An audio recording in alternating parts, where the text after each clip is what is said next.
À l'émission cette semaine, je vous présente la Mazda MX-5 2023. Bienvenue, on roule au lac.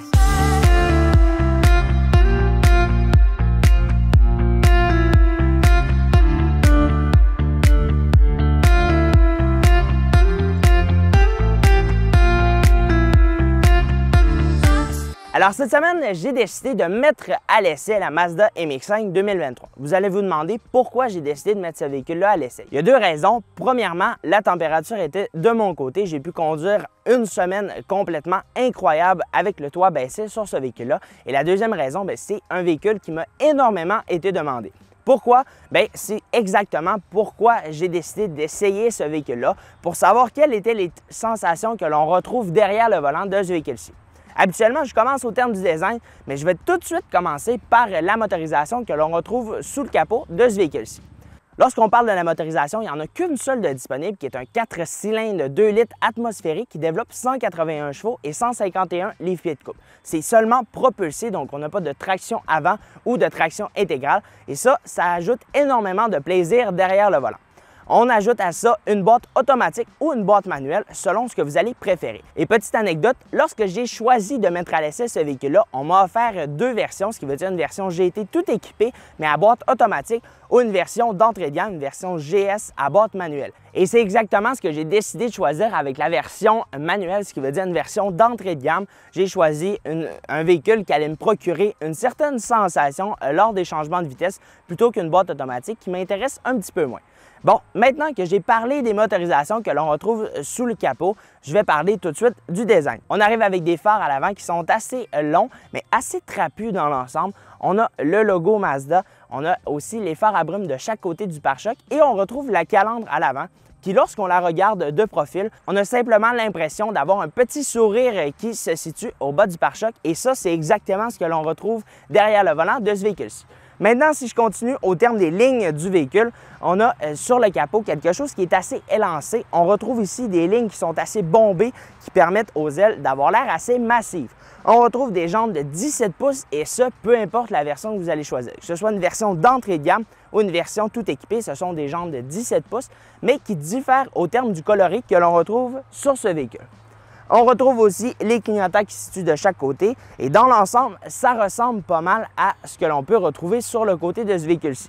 On retrouve quelque chose d'assez rond qui n'est pas très carré et des lignes qui sont extravagantes comme on peut retrouver par exemple du côté de chez Hyundai où on a quelque chose d'un petit peu plus flyé au terme du design. On retrouve quelque chose d'assez conventionnel mais qui retrouve les lignes du côté de chez Mazda.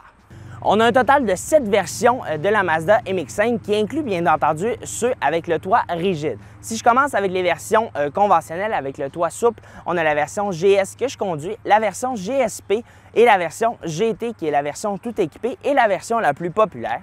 Lorsqu'on arrive avec la version RF, là dans ce cas-ci, ce sera seulement la version GSP et la version GT.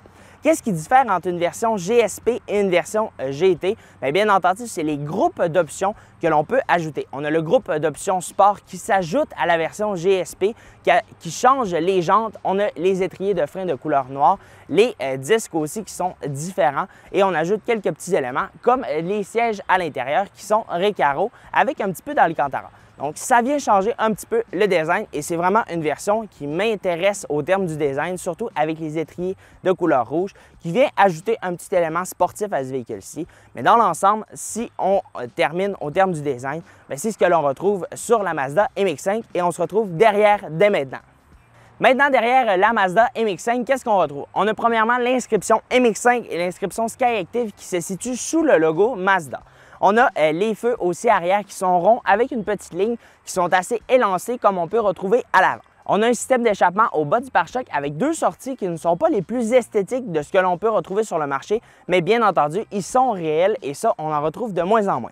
Au terme de la capacité cargo de ce véhicule-ci, ne vous attendez pas à avoir quelque chose d'énorme. On parle de 130 litres que l'on retrouve pour ce véhicule-là. J'ai bien entendu été dans l'obligation de réduire un petit peu mon équipement pour le tournage d'aujourd'hui, mais dans l'ensemble, on a presque tous les éléments qui se retrouvent sous le coffre et ça conclut pas mal l'extérieur du véhicule. On a quelque chose qui est assez distinctif dans son design, on a quelque chose qui est assez agressif mais qui est assez mignon aussi au terme du design, donc c'est quelque chose qui me plaît. On se retrouve maintenant à l'intérieur. Maintenant que je prends place à bord de la Mazda MX-5 2023, comment que ça se passe? Bien, premièrement, ce qu'il faut que je vous dise, c'est que c'est un véhicule qui est très plaisant à conduire. On arrive avec quelque chose qui est super plaisant. On a un coup de volant qui est très précis. On a une suspension qui est un petit peu molle, mais bien entendu, on a voulu plaire à la clientèle qui va faire l'acquisition de ce véhicule-là et l'utiliser finalement de manière plutôt quotidienne. Bien entendu, il y aura possibilité de l'utiliser aussi l'hiver. Avec de bons pneus d'hiver, il y aura quand même une possibilité de pouvoir en faire bonne utilisation, mais personnellement, je préconise l'utilisation l'été.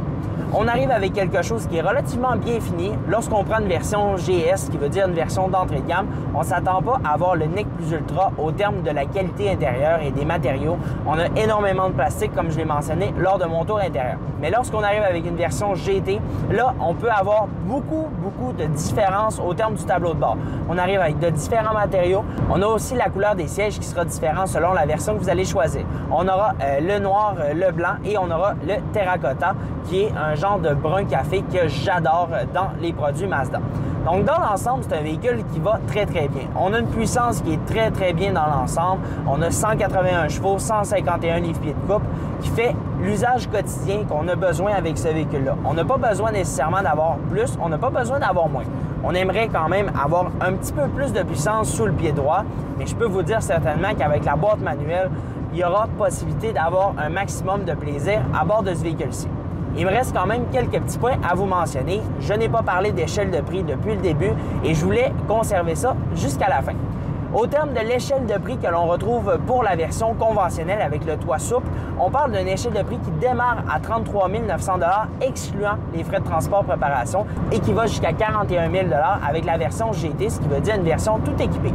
Et lorsqu'on parle d'une version RF, ce qui veut dire à toit rigide, là, on part le bal à 40 900 $ jusqu'à 44 000 $. Donc, il y a quand même une bonne différence entre une version GT à toit souple et une version GT à toit rigide. Donc, dépendant du besoin que vous avez de ce véhicule-là, parce que je peux vous dire certainement qu'une version GS vous convient à 100%. Il y a quelques petits éléments qui manquent dans ce véhicule-ci, comme par exemple le système de son Bose, les sièges terracotta en cuir ou même les sièges Recaro que l'on peut avoir dans la version GSP avec le groupe d'options Sport. Mais bien entendu, ce sont tous des accessoires qui sont superflus, mais pour le type d'utilisation qu'on en fait, on veut seulement avoir un petit plaisir avec ce véhicule-là et c'est exactement ce que Mazda était en mesure de faire. Au terme de la consommation d'essence de ce véhicule-ci, qu'est-ce que ça donne? Lors de mon essai, j'ai été en mesure de faire 300 km avec le véhicule et j'ai fait une consommation de 7,7 litres au 100, ce que je considère quand même très bon. J'ai fait majoritairement de la ville avec ce véhicule-là et j'ai été en mesure quand même de boucler à 7,7 litres, ce qui est quand même très bien. Donc, dans l'ensemble, ça conclut l'essai de cette semaine. Je vous invite à aller faire un tour sur On Roule au Lac, dans lequel vous retrouverez l'article qui sera disponible de ce véhicule-ci. Et bien entendu, un énorme merci à l'ami junior Mazda de m'avoir prêté le véhicule pour le week-end. Sur ce, je vous souhaite une agréable fin de journée. Bye bye.